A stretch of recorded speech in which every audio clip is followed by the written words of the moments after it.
So how many years was it before the diagnosis to the end? What? How many years? 7. 7 years. Yeah, 7 years. Oh, And the prognosis is 3 to 5. And I oh. can tell you, Ev was the most stubborn person I ever knew.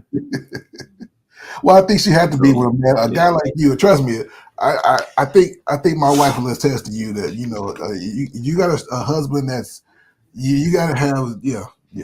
We trust me. I get it. yeah. I get So she was everything, man. She was a great mom, a great wife. She was consistent. it. The Hmm. same person that I met was the same person that I had 28 years with. I was the one that had to grow up. Yes. And she pulled me along for the journey, man. And I appreciate the fact that she gave me room to grow up and learn about who I could become. Yes. Yeah. The last thing I said at her funeral was, she saw things in me that I didn't see, Mhm. and I hope that I am the man that she thought I would be. Yeah. Well, I Yeah. truly believe that. Oh yeah. And she was a beautiful woman. Beautiful woman. I Yeah. mean, just beautiful lady. You can see the strength in her, in her Mm-hmm. face, and to your credit, to watch your beautiful wife, who you love, deteriorate like that, and you're still standing. You're still here. You're still inspiring people. You inspired me. This week alone, just reading the story, I was just taken aback by it. I shed tears just sitting on the side of my bed reading this book and understanding, that life is short and that Yeah. Yeah. nothing's promised. One day you're strong and you're upright, and the next day you're not. Yeah. And so I think that's one of the most frustrating things for us when we try to talk to younger people about, they come to us and Yeah. like, hey, he doesn't help me wash the dishes. And I'm like, lady, you don't understand. You are one visit to the doctor, one phone call, one trip up the street Yeah. in a car from total and utter destruction. Those Bro, things we don't even, get caught up on so much trivial stuff. We yeah, really do. We really do. Uh, I we functioned so well together because there was no roles in our house.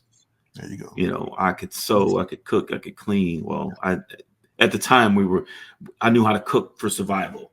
Now I cook out of enjoyment, but I could do all the things to make our home function and to take care of each other, and she could do the same. So Mhm. I'm really appreciative of that. I'm not the kind of guy that's like, you know, you should be home cooking or you should cook when you come home from work. Like, look, I got here 30 minutes before you. I got dinner done.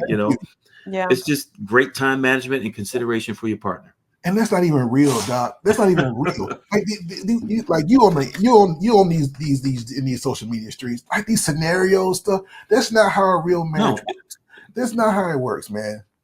I'm terrified of what these young people are dealing with now. Yes. Not hold on, let me rephrase. I'm Mhm. terrified of what these young people are creating for themselves Thank you. because this is of their own doing. Oh yes, Yeah. absolutely. This isn't. You've got women demanding that men have X and they pay for everything, and then you've got men demanding that, well, if I'm paying for all this, you Yes, can't go into a relationship on superficial premises. doesn't work. It Doesn't will work. never work. It It'll doesn't never work. work. And then it's Um, not. That's not the real world. No. no, How many no, multimillionaires you know? I I don't. I think I met a few. Shook hands with a yeah, few of them. That's about it. I don't know right, them. That world that they live in is totally different from everybody. 9 to 5. Most yeah, people, 98% of people that on this planet don't have to work. That's what it is. yeah, Especially with the economy yeah, we're in now. So yes, you better get in there and figure out how to cook some hamburger, help a brother, and so you better hmm, get in there and figure out how to help him or whatever. Y'all work it out. You yeah, Mm-hmm. know, is I believe in leadership in the family. I believe that there are certain things that a man needs to do. My wife will never change the oil in one of our cars. That's not going to happen. yeah, I can't do my daughter's hair because my hand's too big. So we we compromise on these things, man. yeah, yeah, Those conversations, and it just seems to me that everybody's so egocentric now.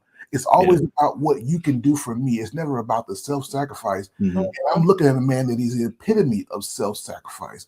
You took care of that lady until she left this earth, and we don't have to get into the the semantics of it, but just by being adults, we know certain things weren't happening towards the end. Mhm. And you took care of her and loved her past all of that, Yeah. past the deterioration of the body, past all the things that had to be given up to get to that point. And people don't even take that into consideration now when they think about getting married. It's about, what can you do for me? And that No. doesn't fly in a long-term relationship.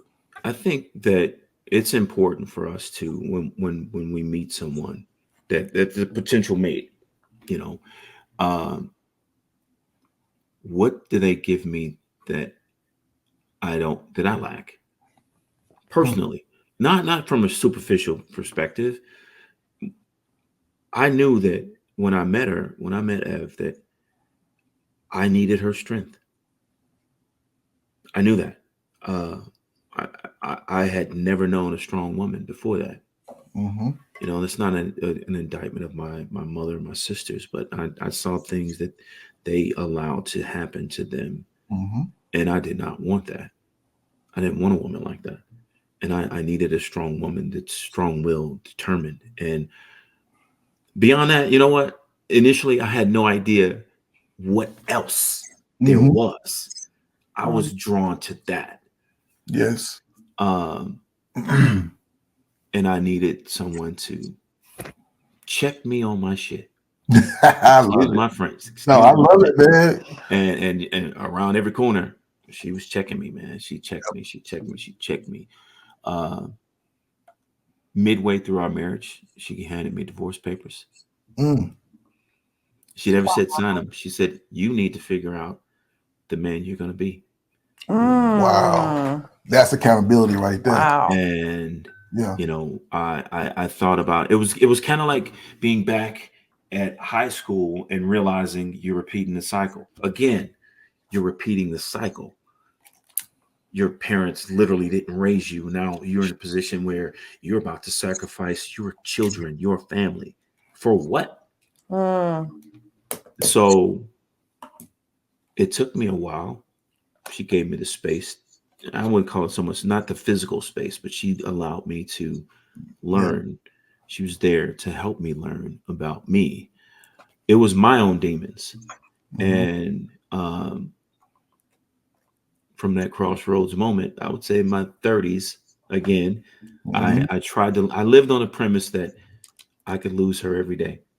The thing that I think a lot of people take for granted is they're always going to be here.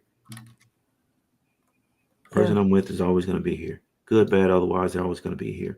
I can treat them like shit. They're always going to be here. That's not the case. It does not work that way. We all still ultimately have a choice in the relationships that we are in.